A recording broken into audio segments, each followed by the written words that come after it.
ഇന്ന് നമ്മൾ മുട്ട ചേർക്കാതെ നല്ലൊരു ഗോതമ്പ് കേക്ക് എങ്ങനെ ആവിയിൽ പെട്ടെന്ന് ഉണ്ടാക്കി എടുക്കാമെന്നുള്ള ഒരു വീഡിയോ ആണ് കാണിക്കുന്നത്. എല്ലാവർക്കും ദേവീസ് കറി വേൾഡിലേക്ക് സ്വാഗതം. ഇതിനു വേണ്ടി ഞാനിവിടെ 1 കപ്പ് ഗോതമ്പ് പൊടി മിക്സിയുടെ ജാറിലോട്ട് ചേർത്ത് കൊടുക്കുന്നുണ്ട്.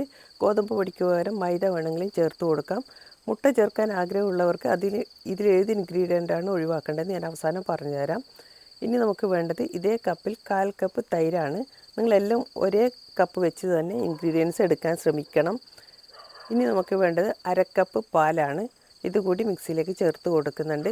പിന്നെ 1/4 ടീസ്പൂൺ വാനില എസൻസിന് പകരം ഏലക്കായയും ചേർത്ത് കൊടുക്കാം.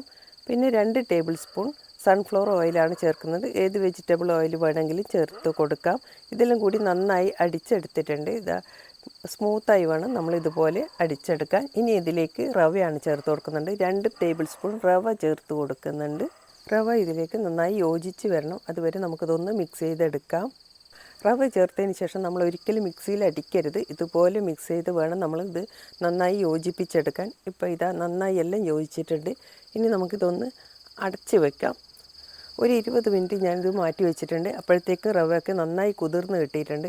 ഇനി ഇതിലേക്ക് 1/2 കപ്പ് ശർക്കര ചീകിയത് ചേർത്ത് കൊടുക്കാം. നിങ്ങളുടെ കയ്യിലുള്ള ശർക്കരയ്ക്ക് പൊടിയുള്ളതാണെങ്കിൽ അതിന് ശർക്കര പാനി ഉണ്ടാക്കി, അധികം വെള്ളം ചേർക്കാതെ പാനി ഉണ്ടാക്കി നമുക്കിതിലേക്ക് ചേർത്ത് കൊടുക്കാവുന്നതാണ്.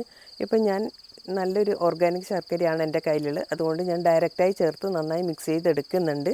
ഇപ്പോൾ നിങ്ങൾ ഈ കേക്കിലേക്ക് മുട്ട ചേർക്കുന്നുണ്ടെങ്കിൽ അതിന് പകരം നിങ്ങൾക്ക് തൈര് ഒഴിവാക്കാവുന്നതാണ്. ഇപ്പോൾ ഞാൻ ഇതിലേക്ക് 1/4 ടീസ്പൂൺ ഉപ്പ് കൂടി ചേർത്തിട്ടുണ്ട്. ഇനി നമുക്ക് ഇതിലേക്ക് വേണ്ടത് ബേക്കിംഗ് സോഡയാണ്. ഒരു 1/4 ടീസ്പൂൺ ബേക്കിംഗ് സോഡയും കൂടി ചേർത്ത് ഒന്ന് മിക്സ് ചെയ്യുക. ഇനി ഈ സമയത്ത് നമുക്ക് ഇതിലേക്ക് ഇഷ്ടമുള്ള നട്ട്സോ ഫ്രൂട്ട്സോ എന്ത് വേണമെങ്കിൽ ചേർത്ത് കൊടുക്കാം കേട്ടോ. അപ്പോൾ ഞാനിവിടെ കുറച്ച് ഡേറ്റ്സാണ് എടുത്തിട്ടുള്ളത്. ഡേറ്റ്സ് ചെറുതായി കട്ട് ചെയ്തെടുത്തിട്ടുണ്ട്. അപ്പോൾ ഇതിലേക്ക് ചേർത്ത് കൊടുക്കേണ്ടത് കുറച്ച് ഡേറ്റ്സ് കട്ട് ചെയ്തത് ഞാൻ മാറ്റി വെച്ചിട്ടുണ്ട്. ഇപ്പോൾ വേറെ നട്ട്സ് എന്ത് വേണമെങ്കിലും നിങ്ങൾക്ക് ഇതിൽ ചേർത്ത് കൊടുക്കാം. കുട്ടികൾക്ക് ഇഷ്ടമുള്ള ഇത് വേണമെങ്കിൽ ചേർത്ത് കൊടുക്കാം. ഇപ്പോൾ ഇതെല്ലാം മിക്സ് ചെയ്തു. ഇപ്പോൾ ഇത്രയും മതി. ഇനി നമ്മളിത് പൊങ്ങാനായിട്ടൊന്നും വെക്കേണ്ട ആവശ്യമില്ല. ഇനിയിപ്പോൾ ഇതുപോലത്തെ ഞാൻ ഇഡ്ഡലി പാത്രമാണ് എടുത്തിട്ടുള്ളത്. അതിലേക്ക് ഒന്ന് ഓയിൽ സ്പ്രെഡ് ചെയ്തതിന് ശേഷം ഞാനിപ്പോൾ ചെമ്പ് ഇവിടെ ചൂടാവാനായിട്ട് വെച്ചിട്ടുണ്ട് കേട്ടോ.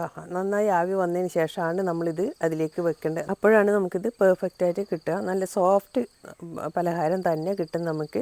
നമ്മളിതിലേക്ക് ഫില്ല് ചെയ്യുമ്പോൾ മുഴുവനായി നിറച്ച് കൊടുക്കരുത്. കുറച്ച് ഗ്യാപ്പ് ഇട്ട് വേണം നിറച്ച് കൊടുക്കാൻ. പിന്നെ ഞാൻ ഇതിൻ്റെ ടോപ്പിങ്ങിന് വേണ്ടി കുറച്ച് തേങ്ങ ഒന്ന് ഡ്രൈ റോസ്റ്റ് ചെയ്തെടുത്തിട്ടുണ്ട്. ഇപ്പം നിങ്ങൾക്ക് വേണമെങ്കിൽ ശർക്കരയും തേങ്ങയും കൂടി ഒന്ന് മിക്സ് ചെയ്തിട്ടും വേണമെങ്കിൽ ഇതിൻ്റെ മേലെയൊക്കെ ഇട്ട് കൊടുക്കാം. അതൊക്കെ നമ്മൾ ഇഷ്ടം പോലെ ചെയ്യാം. ഇപ്പോൾ ഞാൻ സ്റ്റീം ചെയ്യാനായിട്ട് വെച്ചിട്ടുണ്ട്. അപ്പോൾ അതിൻ്റെ മേലെ ആ കോക്കനട്ട് ഡ്രൈ റോസ്റ്റ് ചെയ്തതും പിന്നെ കുറച്ച് ഡേറ്റ്സ് കട്ട് ചെയ്തതും കൂടി ഇട്ട് കൊടുക്കുന്നുണ്ട്. ഈ സമയത്ത് നമുക്ക് വേണമെങ്കിൽ നട്ട്സ് വേണം ചേർത്ത് കൊടുക്കാം. അപ്പോൾ ഇനി ഞാനിത് 20 മിനിറ്റ് സമയമാണ് സ്റ്റീം ചെയ്തെടുത്തത്.